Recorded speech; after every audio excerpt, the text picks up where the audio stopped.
I know my priorities have certainly changed. Yeah, like mine, I mean, if you were to tell me the kind of riding I do now versus back then, I'd be like, well, my priorities are way out of whack. But let's talk about the one that everyone wants to know about, and that is power. Logan, where does power fall for the new rider in terms of priority? It's got to be pretty important, right? Yeah, so power, I think, universally speaking, is the number one priority for new riders. Wow.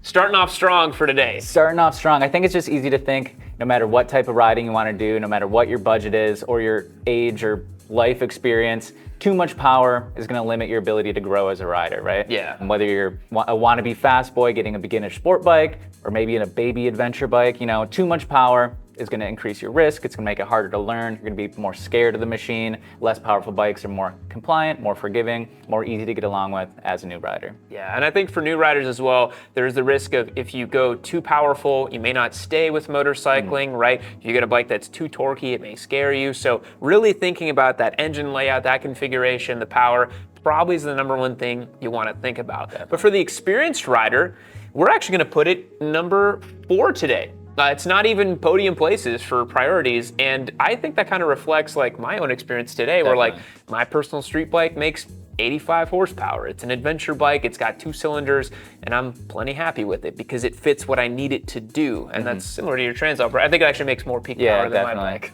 Maybe a little bit, and I think when you get older, power becomes one part of the greater performance equation, right? How does a bike feel? How is it compliant? How's its character, right? I think the older you get to appreciate the whole equation more than just the power alone.